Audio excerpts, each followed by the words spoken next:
प्रयागराज, प्रतापगढ़, सुल्तानपुर होते हुए अयोध्या आएगी। 31 अक्टूबर को शुरू होगी, 15 नवंबर को इसका समापन है इसी अयोध्या में। तो संगम से लेके सरयू तक की ये पदयात्रा है जिसमें हजारों की संख्या में लोग जुड़ेंगे। और मैं अपील करता हूँ, जो नौजवान बेरोजगार हैं वो उस यात्रा का हिस्सा बने, जो किसान हैं वो इस यात्रा का हिस्सा बने, जिनके उद्योग धंधे बर्बाद हो गए हैं वो इस यात्रा का हिस्सा बने, और जो सामाजिक न्याय के मुद्दे पर परेशान हैं, जिस तरह से उनके हक मारे जा रहे हैं, आरक्षण और संविधान को कुचला जा रहा है, वो लोग इस यात्रा का हिस्सा बने। उन लोगों से मैं अपील करता हूँ। देखिए, एनसीआरबी का डाटा जो आया है वो बहुत चौंकाने वाला है।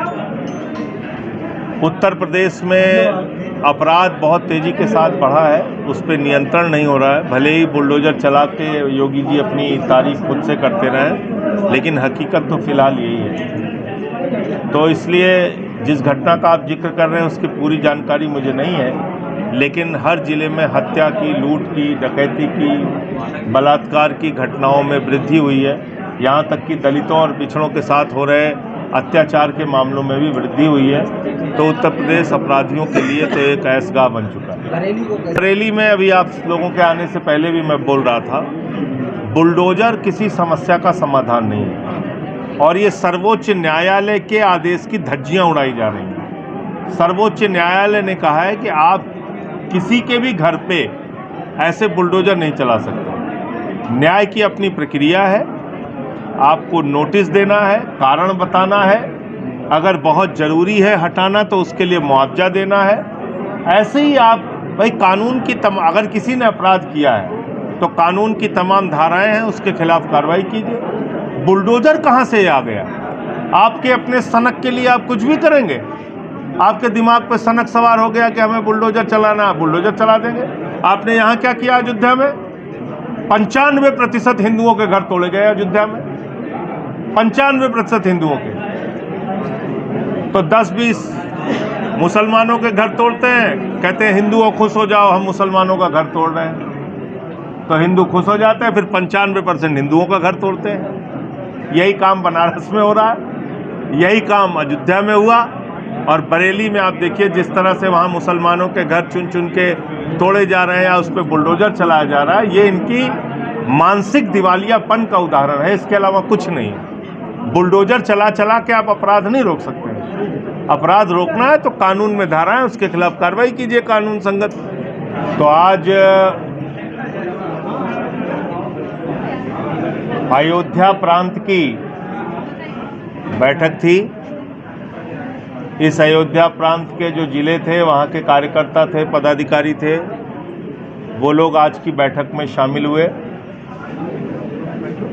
पूरे उत्तर प्रदेश में बेरोजगारी एक बहुत बड़ा मुद्दा है। लेखपाल का पेपर लीक हो जाता है, सिपाही का पेपर लीक हो जाता है, दरोगा का पेपर लीक हो जाता है, एसएससी का पेपर लीक हो जाता है। 5वीं कक्षा से लेकर बीए एमए तक का पेपर लीक हो जाता है, और तो और पीसीएस जे तक की परीक्षा का पेपर लीक हुआ उत्तर प्रदेश में। पीसीएस जे जो न्यायाधीश बनते हैं। इसके अलावा शिक्षा मित्र बेरोजगारी की मार झेल रहा है, आंगनबाड़ी बेरोजगारी की मार झेल रही है, आशा बहुओं को तनख्वाह नहीं मिलती ठीक से,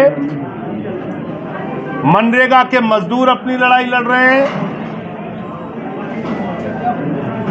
हर वर्ग उत्तर प्रदेश में बेरोजगारी के कारण पीड़ित है। तो इसलिए एक मुद्दा तो रोजगार दो हमने रखा है पदयात्रा में। 31 अक्टूबर को सरदार वल्लभ भाई पटेल जी की जयंती पर, लौह पुरुष की जयंती पर जो पदयात्रा शुरू हो रही है 31 अक्टूबर से, उसका पहला मुद्दा है रोजगार दो। अब इस रोजगार को देने के नाम पर जो सामाजिक भेदभाव हो रहा है, या थानों में, कोतवाली में, अस्पताल में, नौकरियों में जो सामाजिक भेदभाव हो रहा है, उसके लिए दूसरा नारा है हमारा, सामाजिक न्याय के लिए सामाजिक न्याय दो, रोजगार दो और सामाजिक न्याय दो।